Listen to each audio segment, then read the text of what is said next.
나는 개떡같이 말해도 너는 찰떡같이 들어라 하고 들리든지 말든지 뱉어내는 용기. 사실 그것만 있다면 스피킹은 됩니다. 입으로, 몸짓으로 의사 전달할 수 있습니다. 그런데 문제는 아니 뭔 소린지 들어야 대답을 할 거 아니겠어요? 계속 동문서답을 할 수도 없고 아니 계속 다시 말해달라고 할 수도 없고 말이에요. 심지어 아니 왜 그들은 왜 그렇게 처음 보는 사람에게 말을 시키는 걸까요? 모르는 사람에게도 친근하게 말을 건네는 이 따스한 분위기. 정말 불편합니다. listening. 어떻게 해야 할까요? 가장 꾸준하게 오랜 시간을 투자해야 하는 영역이 듣기, 즉 listening이라는 것을 감안한다면 오늘 당장 시작해야 되지 않을까요? 뭘 어떻게 해야 귀가 트일 수 있을지 오늘 한번 알아보도록 하겠습니다. 우선 뇌과학적으로 아주 비효율적인 그러나 너무나 많은 분들이 하고 계시는 공부 방법이 있습니다. 무조건 듣기만 하면 귀가 뚫린다고 해서 계속 틀어놓는 거 말이에요. 혹시 hear과 listen의 차이를 아시나요? 둘 다 사전에서 찾으면 듣다입니다. 근데 차이가 있습니다. 예를 들어 말씀드려 보겠습니다. 바로 지금 제 말을 듣지 마시고 잠시 여러분이 계시는 공간에 귀 기울여 보세요.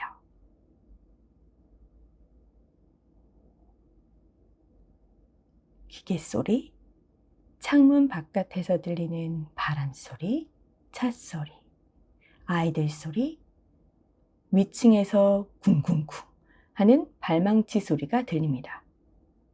사실 저는 제 배에서 꼬르륵거리는 소리를 들었어요.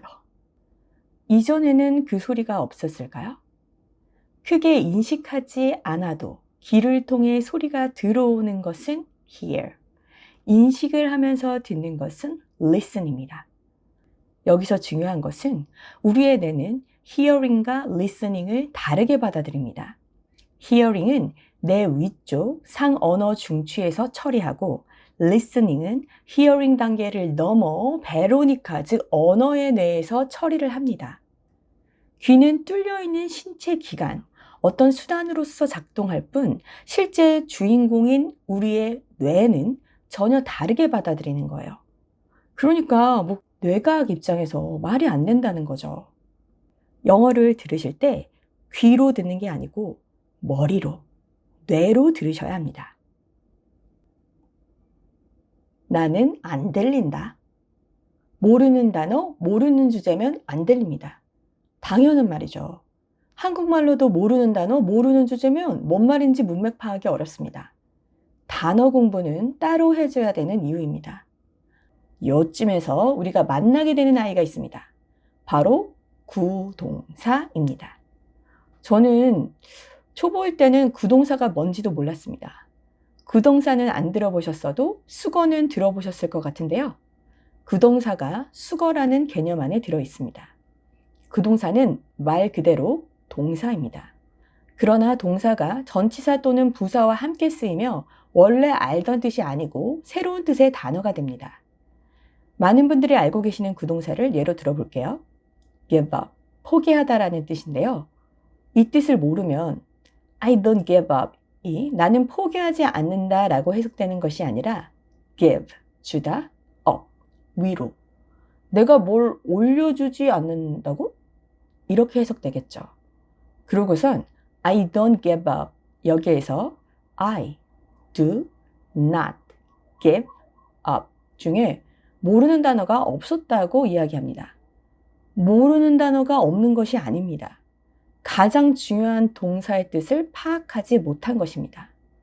놀라운 것은 미국인들이 평소 생활에서 쓰는 동사의 무려 80%가 구동사라고 해요. 구동사를 모르면 듣기와 말하기 모두를 절대 잡을 수 없습니다.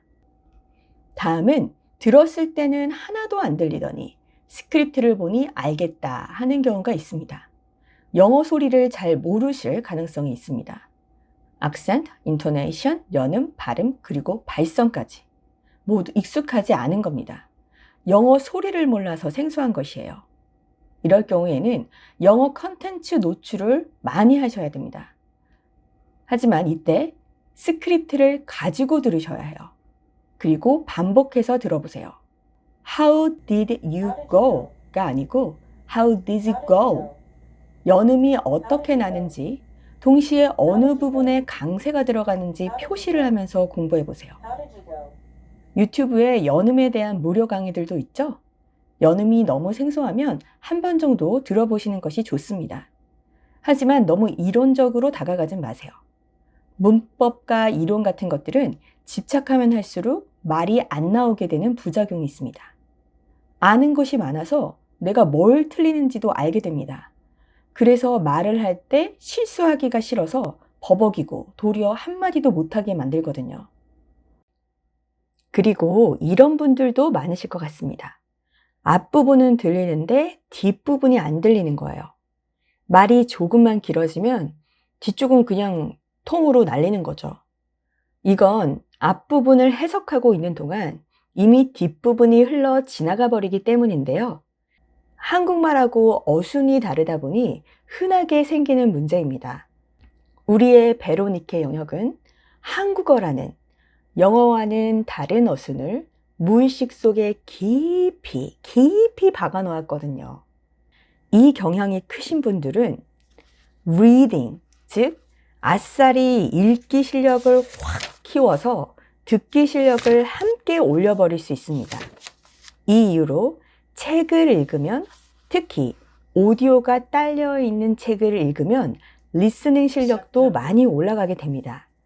이때 유의하셔야 하는 점은 책을 읽으실 때 또 그 영어 문장을 앞으로, 뒤로, 주어, 목적어, 동사 막 이렇게 왔다 갔다 하며 해석하면 그건 아무 의미가 없습니다. 앞에서부터 영어 어순 그대로 쭉 읽으면서 통으로 받아들이는 연습을 하셔야 해요. 읽기 실력과 더불어 듣기 실력도 올라가는 현상이 일어나게 됩니다. 단, 오디오북을 함께 들으셔야 된다는 점 잊지 마시고요. And ultimately what matters is which do you find more enjoyable? 몇몇 언어학자들이 공통적으로 말하는 비법이 있습니다. 바로 즐겨라입니다. 재미있게 꾸준히 할 수 있는 컨텐츠를 찾으라는 뜻이겠죠. 솔직히 저는 그런 컨텐츠를 찾을 수 있다면 그것만으로도 아주 행운이라고 생각합니다. 하지만 아무리 재미있는 것도 반복해서 보면 물리더라고요. 성인이 되어서 다른 나라 언어를 배운다는 것은 분명히 어렵고 지치는 일입니다. 과정이 즐겁기만 한 성취는 없다고 생각해요. 여러분, 성장하는 자기 자신을 보는 데서 그 즐거움을 찾아보는 건 어떨까요? 듣기 영역이 또 고지에 올라설 때마다 가장 희열이 오는 그런 파트 아니겠어요? 우리 한번 해봅시다. 지금까지 영상을 봐주셔서 감사합니다. 할 수 있다. 다음에 다시 만나요.